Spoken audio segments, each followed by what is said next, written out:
UP in limelight है और UP का फ्यूचर ब्राइट है, तभी तो भौकाल टाइट है। खबर कमाल और यूपी का हाल बताने आई है प्रियांशी मिश्रा आज का भौकाल। तो सबको मेरा नमस्कार, कैसे हैं आप सब? आशा करते हैं कि अच्छे होंगे, मस्त होंगे। योगी विरोधियों में अगर सबसे पहला नाम किसी का आता है तो वो आता है अखिलेश भैया का, जो हमेशा कुछ न कुछ ऐसा करते रहते हैं जिससे वो ये जता सके कि भैया योगी जी जो कि मुख्यमंत्री बनने के काबिल नहीं है, जनता ने गलत चुनाव कर लिया है, तभी तो प्रदेश की ऐसी स्थिति है। अरे बीच में तो इन योगी विरोधियों ने ऐसा भी एक नैरेटिव सेट कर दिया था, एक ऐसा भी माहौल बना दिया था जिसमें ये सब निकल के आ रहा था कि अब उन्हें सीएम पद से हटा दिया जाएगा, बीजेपी उन्हें दरकिनार कर देगी और पता नहीं क्या क्या। लेकिन ऐसा कुछ भी नहीं हुआ।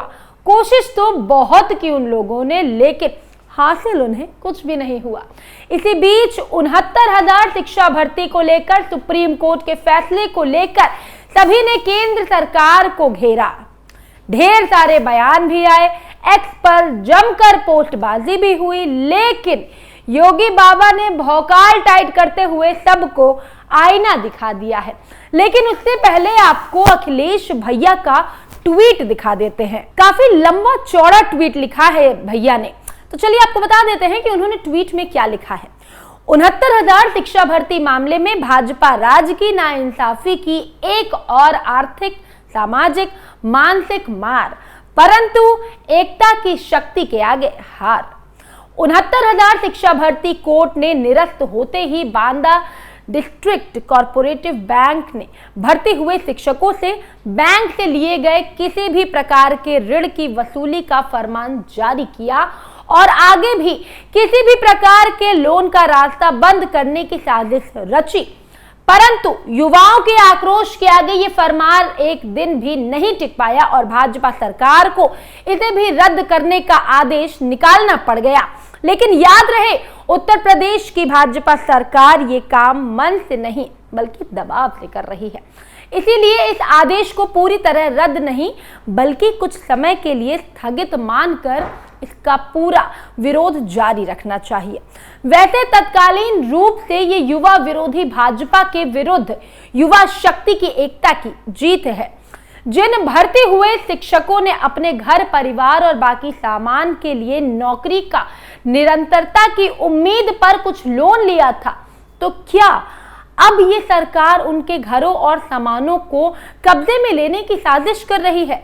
ये निहायत शर्मनाक कृत्य है और भाजपा परिवारों को दुख दर्द देखकर सत्ता की धौंस दिखाना चाहती है। शिक्षक भर्ती में उत्तर प्रदेश की भाजपा सरकार की बदनीयत की जिस तरह फजीहत हुई है, शायद उसका बदला वो अभ्यर्थियों से लेना चाहती है, तभी ऐसे फरमान निकलवा रही है। इससे पहले से ही नौकरी खोने के डर से डरे हुए शिक्षकों पर आर्थिक मानसिक दबाव बढ़ेगा। जो इन लोग की वसूली के लिए बैंक उनके घरों पर जाएगा तो उनकी सामाजिक प्रतिष्ठा को भी ठेस पहुंचेगी। इसके दूरगामी नकारात्मक परिणाम निकलेंगे, क्योंकि आर्थिक, सामाजिक, मानसिक रूप से प्रभावित शिक्षक का असर शैक्षिक पर पड़ेगा, जिससे प्रदेश के बच्चों की शिक्षा और उनका भविष्य भी प्रभावित होगा। इसका एक गहरा आघात भर्ती हुए उन शिक्षकों की जीवन पर भी पड़ सकता है जिन्होंने विवाह करके अपना नया वैवाहिक जीवन शुरू किया है और अपने परिवार का पालन पोषण इसी नौकरी के आधार पर कर रहे हैं। वैवाहिक जीवन की जिम्मेदारी सिर्फ परिवार वाले ही नहीं जानते, जनता और परिवार वालों को दुख देकर न भाजपा क्या सुख मिलता है। मतलब अखिलेश भैया को क्या लगता है कि वो भौकाल टाइट कर सकते हैं? ऐसा संभव है? योगी बाबा के प्रदेश में योगी बाबा के अलावा कोई भौकाल टाइट कर सकता है? नहीं, बिल्कुल भी संभव नहीं है, नो चांस। इसी बीच योगी बाबा की सरकार ने दावा किया है कि सरकार ने 69,000 शिक्षक भर्ती में आरक्षण के नियमों का पूरी तरह से पालन किया है। इस 69,000 शिक्षक भर्ती में जहां करीब 18,000 के पदों पर ओबीसी वर्ग का चयन होना था, वहीं उसमें ओबीसी कोटे में 18,598 लोगों का चयन हुआ है और अनारक्षित वर्ग में भी ओबीसी वर्ग से आने वाले 12,630 अभ्यर्थियों का चयन हुआ है, जो कुल मिलाकर लगभग 31,000 की संख्या होती है। सरकार ने अपने दावे में कहा कि 69,000 शिक्षक भर्ती मामले में एससी वर्ग के लिए भी आरक्षण के मुताबिक 14,000 से अधिक पद आरक्षित थे।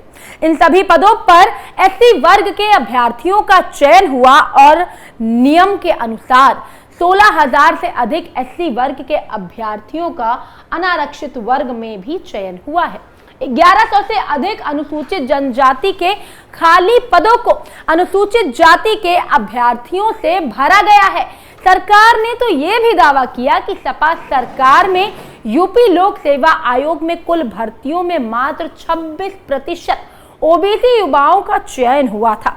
वहीं मौजूदा भाजपा सरकार यानी हमारी योगी सरकार में यूपीएससी का कुल भर्तियों में अकेले ओबीसी युवाओं का 38.41% हिस्सेदारी है। अब जरा सोचिए कि हाय रे आरक्षण, होय रे आरक्षण करने वाली समाजवादी पार्टी खुद कितना काम इस बेसिस पर करती थी। जाति और धर्म देखकर नौकरी देने वाली सरकार अगर ऐसा कुछ बोलती है तो सुनने में अटपटा भी लगता है और हंसी भी आती है। सरकार ने आंकड़े जारी करते हुए ये दावा भी किया कि साल 2015-16 में उत्तर प्रदेश लोक सेवा आयोग की भर्ती में 88 में से 56 एसडीएम एक ही जाति विशेष से चुने गए थे। 2012 से 2017 में उत्तर प्रदेश लोक सेवा आयोग के माध्यम से 26,394 पदों पर नियुक्ति की प्रक्रिया संपन्न हुई थी और इसमें 13,469 पदों पर सामान्य, 6,966 पदों पर ओबीसी, 5,634 पदों पर एससी और 327 पद पर एसटी के युवाओं का चयन हुआ था। उसमें ओबीसी केवल 26.38% था। भाजपा सरकार में यूपी लोक सेवा चुनाव की आयोग की अगर बात करें तो इसके माध्यम से 46,675 भर्तियां हुई हैं। इसमें ओबीसी में कुल 17,929 अभ्यर्थी चयनित हुए हैं और इसका प्रतिशत है 38.41। इसी के साथ उत्तर प्रदेश में 29,000 शिक्षक भर्ती मामले में योगी सरकार अगले 24 घंटे में बड़ा फैसला लेने वाली है, ये दावा सूत्रों ने किया है। यूपी के बेसिक शिक्षा विभाग की ओर से आंदोलनकारी छात्रों ने ये जानकारी दी है। सरकार सही ओवरलैपिंग करके ओबीसी अभ्यर्थियों को आरक्षण का लाभ देगी। ओबीसी तबके के जो भी कैंडिडेट अनारक्षित की लिस्ट में क्वालिफाई करते हैं उन्हें ओवरलैपिंग के जरिए अनारक्षित श्रेणी में रखा जाएगा। इसके बाद ओबीसी का 27% कोटा भी भरा जाएगा। सामान्य वर्ग के छात्रों को समयोजक के फॉर्मूले से भी विचार चल रहा है।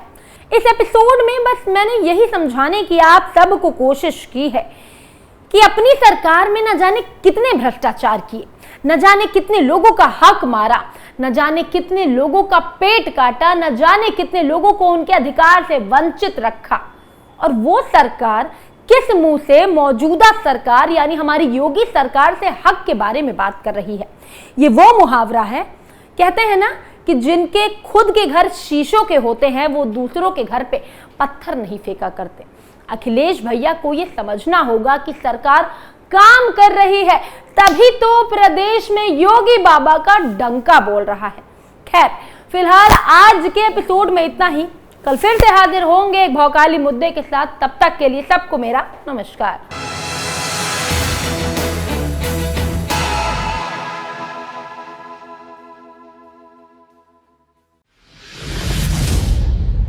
मैं राजनीति करता नहीं, पर राजनीति को बहुत गहरे तक समझता हूं। मैं लोगों के बीच रहता हूं, लोगों के मन को अच्छे से जानता हूं।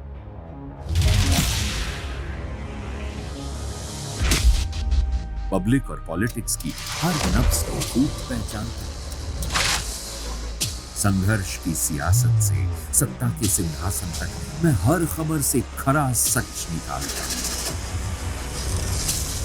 ना कोई दौड़, ना कोई race. Capital B, Uttar Pradesh.